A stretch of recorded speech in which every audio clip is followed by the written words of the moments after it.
Hi, everyone. Thanks for tuning in to Illuminating the Stories That Bind Us. In this series, psychotherapist Jennifer H. Carey interviews and helps applicants illuminate a story that is binding them. Applicants can choose to write in a letter or be a participant on the podcast and be interviewed. Both anonymous and both give you the opportunity to voice a limiting story and watch it begin to dissolve. We can all heal, learn, and grow from listening to how the beliefs and stories we create can consciously and subconsciously run our lives, binding us and holding us back. This season, Jen collaborates with singer-songwriter Shannon Ward, who is also co-founder of Fiercely Peaceful and Love Inside Out Now. Shannon is on a mission to help people remember who they are, and she has carried that mission with her as an artist, playwright, healer, and co-facilitator of retreats. She's worked on the WOW stage with Jen and with Mick and Tess Pulver from Breakthrough Performance. At the end of each podcast, Shannon and Jen will prescribe a song for the participant to help them transform beyond the limiting story they are telling themselves. Together, let's listen and shine light so we can break through and step forward into our unlimited potential.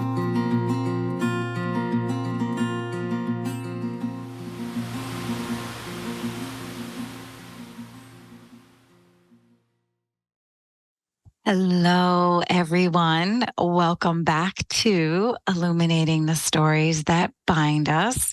And welcome to episode number 8 of season 2. We have a guest today who has been told by doctors, so talking trusted experts, that he will never be able to do normal things. And he had been told in his lifetime that he was not creative. Well, thankfully, this guest did not allow that to define him. And I am in absolute awe how he not only makes sure his own mindset is positive, but he also makes sure the stories that were projected onto him by these trusted experts, by doctors, they do not become his own. It's no surprise that he is now a human transformation coach, and I'm delighted and honored to have JP Horgan as a guest on Illuminating the Stories That Bind Us. I truly believe that his story is going to inspire our listeners that they can overcome any limiting and binding story. So JP, I thank you so much for being on Illuminating Stories That Bind Us, and I am really excited to listen to your story, to have you share it with our audience, and how you overcame a victim mindset and now you have a growth mindset. Ever since you said that, that's been in my mind, like victim to growth. And even when I've noticed my mindset like a victim mode, I'm like victim to growth, like JP. So I can't wait till you share that. And I just want to say before you do that, remember this, he was told he couldn't do quote unquote normal things. And you're going to hear in his story that he went from a mobility scooter to now running marathons. So you're definitely going to want to listen to this. He also went from maybe you're not so creative to working on his second book and creating his own incredible business that I've just been really, really, really excited to witness. So I'm going to have you take it away, JP, in any way that you wish to do so, because your story is just wonderful and you are wonderful just as is. So bring it. Yeah. Thank you. First of all, thank you for this and thank you for this space. I really am grateful. I think a good place to start is with an Albert Einstein quote. And he said, the most important decision we make is whether we believe that we live in a friendly or a hostile universe. Oof. And there's 2 reasons I like that quote, because he says that it's a decision. You get to make the choice, and it's a belief. What do you believe? And so you'll learn from me that 2 of my big philosophies on life are your story is your superpower and what we focus on expands. Mm-hmm. And when we talk about the latter one, what we focus on expands, it goes right back to that Einstein quote. Do you believe you live in a friendly or a hostile universe? And as you touched on, the growth mindset and victim mindset, that's the difference. It's either you believe because it's happening anyway. And looking at it from this side, from where I am now, it's like nothing changed. I changed on the inside, and then my whole world changed outside. And so it's kind of like a mirror. Yeah. Wow. Oh my goodness. And it was a change that happened inside out, because if you let the outside define you, then you would have stayed in a victim mindset. Right? Yeah. I didn't even know that what a growth mindset was. I kind of just went through most of my life thinking this is it and this is what you do. I thought everyone kind of did the same thing. Like you go to work, you come home, and whatever your job is, that's it. And you don't get to create your future. You just kind of wake up and repeat the same day over again. Yeah.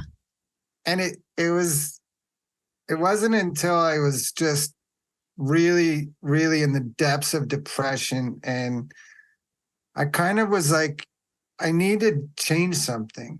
And that's it. That's the decision. And so the year that I turned 40, my son was turning 5. And I said, you know what? I'm not helping this kid. I'm sitting around. I was taking 33 pills a day because I gave my power to the doctors. I was in a mobility scooter, and I was not really serving anybody. And I thought, hey, my son deserves much better than this. I can't do this for the rest of his life. And so just that decision in an instant changed everything. And if I can give you another quote, it's from an explorer named W.H. Murray. And he says, until one is committed, there is hesitancy, the chance to draw back, always ineffectiveness. Concerning all acts of initiative and creation, there is one elementary truth, the ignorance of which kills countless ideas and splendid plans. That the moment one definitely commits oneself, then providence moves too.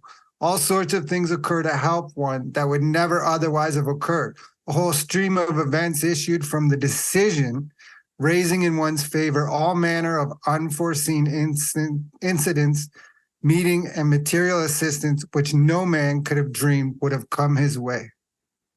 And it's all from a decision. Wow. All from a decision. So can we rewind a bit? Because I almost want to, you know how like you can like slow down a video into like slow motion? You know, I always want to like rewind and like slow down the story in slow motion, because it is so incredible, and slow down that decision into slow motion. Because I know when you told me, which I've been fortunate to hear the story more than once, and like I can picture it. I can picture Father's Day.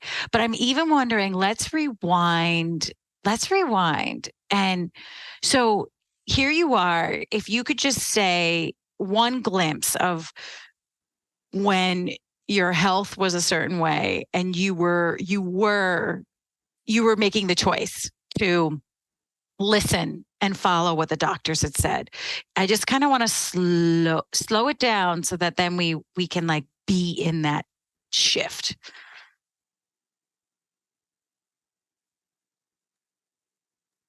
Yeah, so I guess I was going to the doctors, they're trying, and I was in palliative care at the age 30, and I would go see this chronic pain doctor.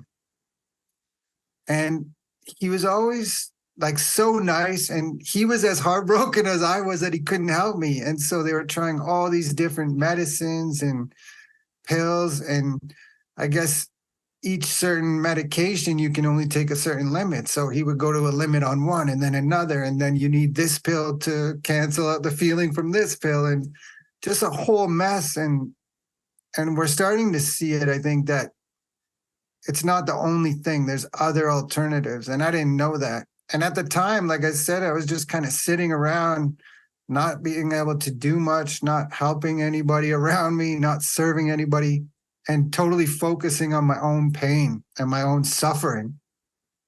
And I ended up suffering more because of that. And so once I made the decision to kind of slow down and change it, everything changed. But that doctor, we would just talk, right? Friendly. I was seeing him once a week. And once the decision came to slowly wean down off the pills, because it got to a point where it was like, hey, wait a minute, why am I even taking all these pills if it's not helping me? Like, it's not helping at all. So we made a decision together to wean down. And at the time, for probably the previous 4 or 5 years of just being in that mobility scooter, that pain, I would read lots of fiction books, and that was my escape. And he's like, do you ever read nonfiction? And I was like, what is nonfiction? So then I did start reading it. And then one thing I learned from the marathon, I'm sure we'll talk about, but is knowledge is power. And so starting to learn all these different ideas, modalities, just listening to inspirational teachers and leaders and mentors. I think Joe Dispenza was a good one. He said something, your personality creates your personal reality. And I said, is that true?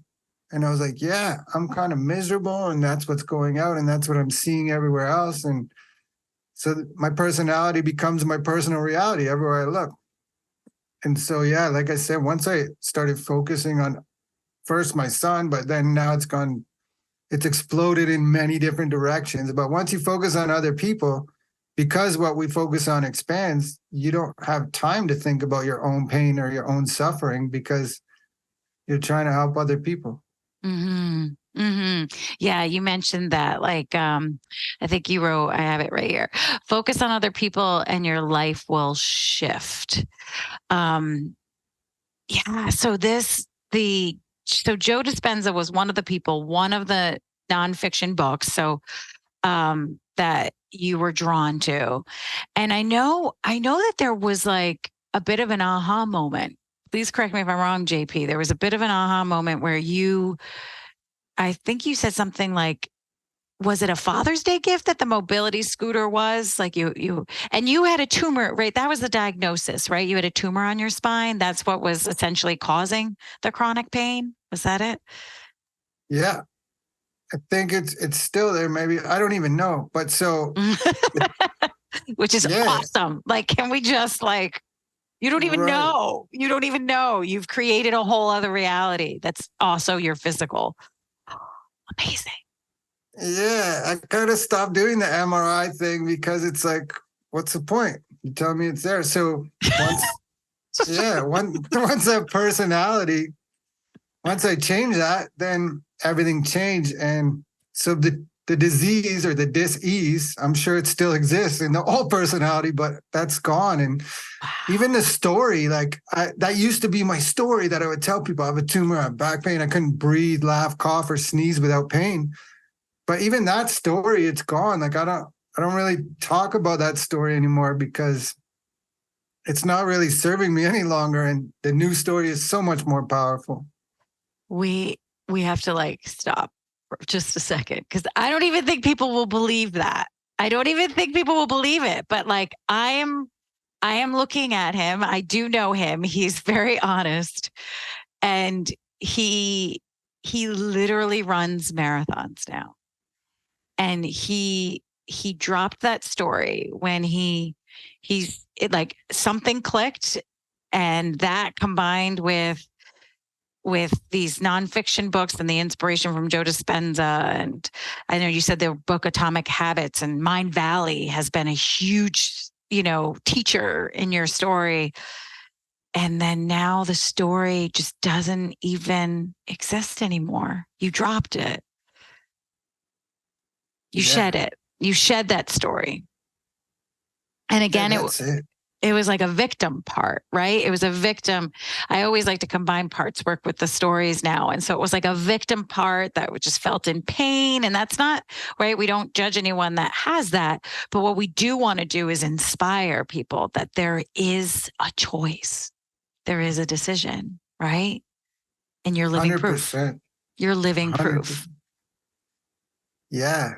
I think once you realize that you have the power and not giving it away, like I was literally just giving it away to the doctor, because I'm like, oh, I don't know. I'm not a doctor, so he must know everything, right? Yeah. And not realizing that maybe there's an alternative. And that was one thing I always had in the back of my mind. I was like, there has to be an answer out there, right? Like it can't just be like this forever.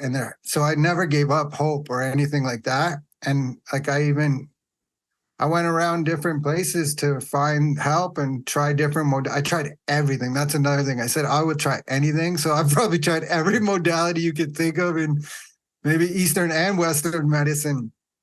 But yeah, like there was a bunch of decisions that happened the same time and that's the Murray quote is so big, is because once you make that decision, things started happening. And it's easy to look back now and see, oh, I was doing that and that and that. But just as simple as trading in my pills for vitamins. Like, so if I'm taking 33 pills a day throughout the day 4 times, that means 4 times every day I'm telling myself I'm sick, I'm sick, I'm sick, I'm sick. Oh, I just got goosebumps.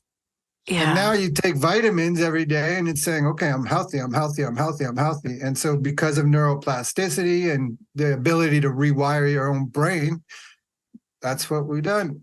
Yeah, that's the new story. The new story is you're healthy.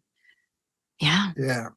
And you can move and you can do normal things and you can do creative things. You can do creative things like create a coaching business, create books, right? Yeah. So in July 1st, I published my first book this year. Yes. And I was very excited about that because it's my birthday and Canada Day. So tell us a little bit more about that book and what you hope happens. Speaking of being in service, like how do you hope that book serves? 100%. So the book, it started out as a blog, maybe somewhere in the middle of COVID, maybe the first summer of that. And I wanted to practice. I always kind of wrote throughout my life, but I wanted to practice like a spiritual sense of writing. And so I thought, what better way than to create a series called 12 Steps to a Spiritual Awakening. And these were based on kind of what happened to me. So a couple of things would happen. I would start wiring my brain to do that. I planned to do it over a 12-week period. And I would write 1 article a day or a week. And then after 3 months, I have 12 articles. Wow. Once that finished, I didn't want to stop. So I started another series called Alphabet Soup for the Soul. A is for abundance, B is for benevolence. And that forced me to write 26 more articles. And then I kept going after that. And I ended up with 4 different series. And they're just sitting there. And I said, hey, why don't I just put this into a book?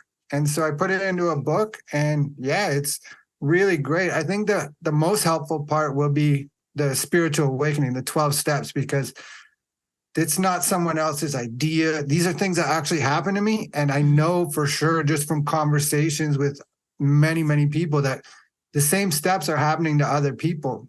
Mm-hmm. And so wherever you are on the spiritual path, it can definitely resonate. And for me, there is something spiritual. I can't do it any other way. But yeah. Oh, I love that, JP. And I can see how your coaching, brings the empowering story, brings the spirituality and the strength and the wisdom that you get from that, plus this commitment. So it's like the choice or the decision from victim to growth, this spiritual journey, awakening, wisdom. And then you do have this like superpower or gift to help simplify things and make them easier to become a habit or a structure or a commitment, like you said.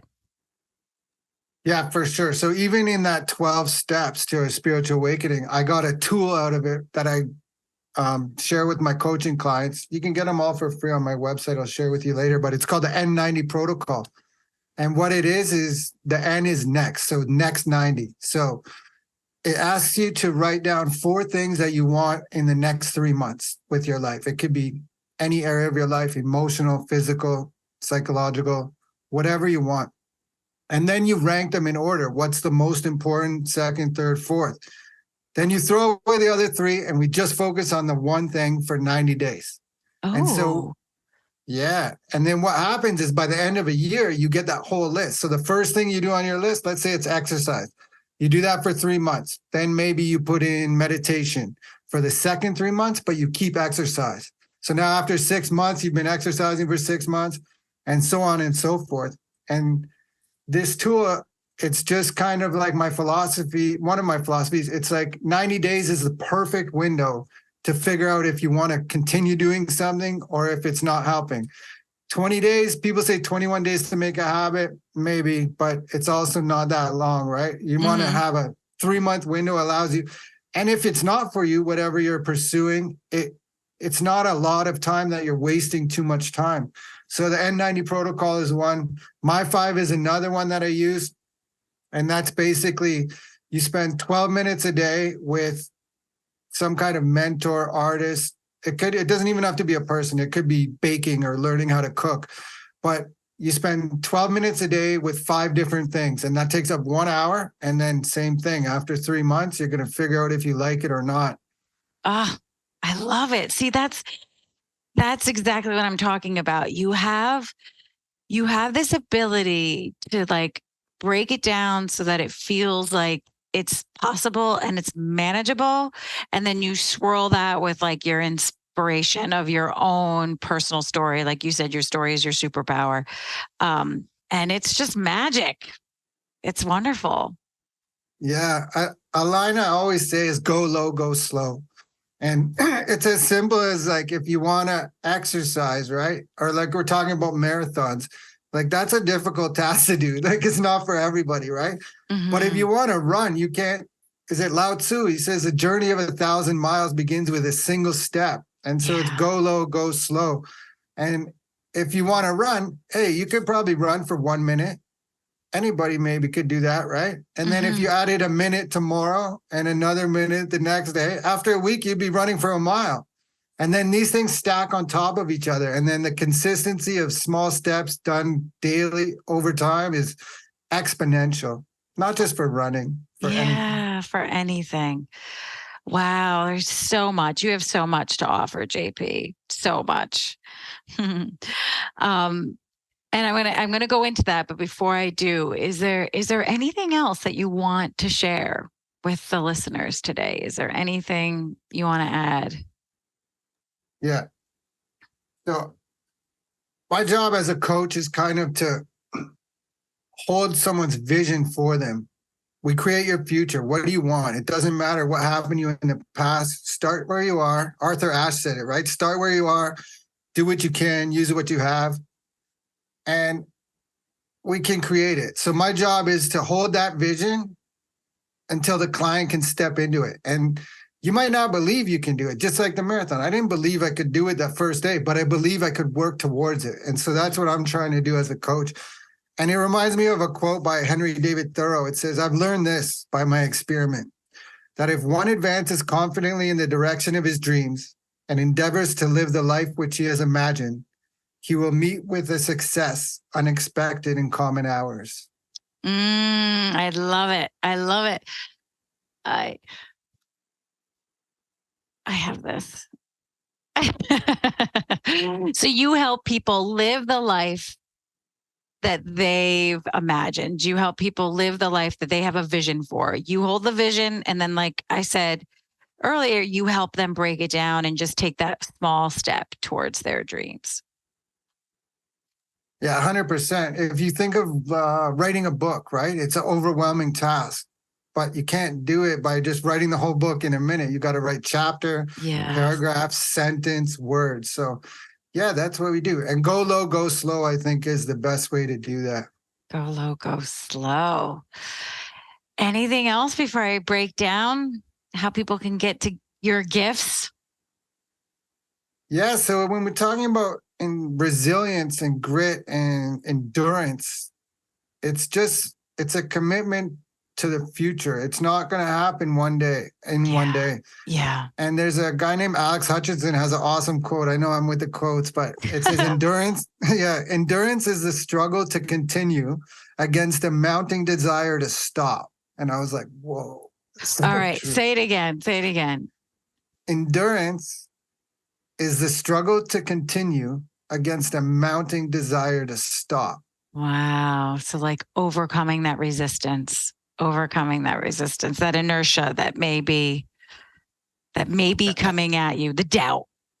That is coming at you. It comes at everybody. Yes. Yeah. Sometimes we see like these speakers on stage or these motivational and inspirational people, and we think that they don't have any challenges. Oh, they do. They've got more challenges probably, right? The more busy you are. Like I think of a guy like Tony Robbins, and he said he has 113 companies and doing $7 billion in revenue. That guy's probably got a lot more problems than I do. Probably has pressure, right? And responsibility, right? That's big. Good point. All amazing stuff. So, JP, you have your podcast. You have your coaching. You have your, I'm just going to say books because we'll hold the vision of the next one coming very soon.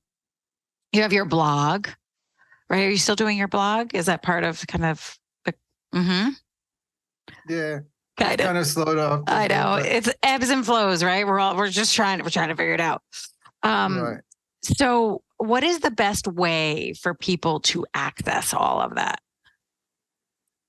Yeah, I guess the nextstepsacademy.com is my website. And then on Instagram at the Phase 4 podcast or at Next Steps Academy. All right. Okay. So nextstepsacademy.com. And then you have your Phase 4 podcast where people can continue to be inspired by you and the amazing people you have on your podcast, which is great. Yeah. I have one other thing I'd like to share, if that's okay. Yes, of course. Yeah, it's just a framework I use, and it's like how we're going to get to whatever you want. So first we play Magic Wand. What do you want to contribute? What do you want to experience? What do you want to feel? And then how do we get it is it's called the bias framework. And so BIAS. So belief, intention, action, surrender. And so belief is your heart. You have to believe in your heart that you're going to be able to do the thing you want. Intention is your mind. What do you want to create? What does it look like? What can you do with that? Action is after this manifestation process, you have to get up and actually do something. That's the action. So that's the body. And then, like I said, there's something spiritual for me. I can't do it any other way. That's the surrender aspect. Yeah, it's so true. And I can live that in like one day. I can feel something on my heart and then do it. And so then I set an intention to do it. And then I take action. And then I got to just let go and just see what happens. Then the uncertainty, right? The uncertainty. Yeah, that's the hardest part, right? The surrender. Yes. And it's not because like we often go back to the way we work just because we think it's like, that's it. That's me. But it's not. It's just, that's familiar, right? And the uncertainty is unfamiliar. So it creates fear. And that is exactly right. That's exactly right. And that's often the reason people want to hold on to their old story, right? Because it's familiar and it's way too uncertain. Like it took courage for you you didn't know what would happen. You knew what was happening when you took the pills, or you knew what was happening with the various diagnoses and, but you didn't know what was going to happen when you started to let go of that and surrender. Not at all, but it is more magical than I could have ever guessed. If everyone can listen to that. Yeah, I think it's safe, right? It's just safe to stay and not change. And it's almost like one day when I retire, I'll do this. And then it's like, it's really easy to take a dream and just stick it into the future because it's a safe spot. You don't have to go there, right? Yeah. Instead of actually working towards your dream, even if hey, like, let's talk about the book. If you can only write one paragraph a day or for 5 minutes a day, that's okay. Eventually it will get done. You know what? In 3 years from now, it will be 3 years from now anyway. Yeah, exactly. Exactly. And, I kind of I was shocked a little bit, JP, in this process of helping illuminate the stories that bind us, right? I was shocked at how many, like, no matter what we say, like, you break through the story and you can live the life that you've always dreamed of, and how people will still be like, "Ugh." Do you have any words of wisdom or anything that for the people that, you know, even before the decision to take action are afraid of just the decision to start changing the story? Yeah.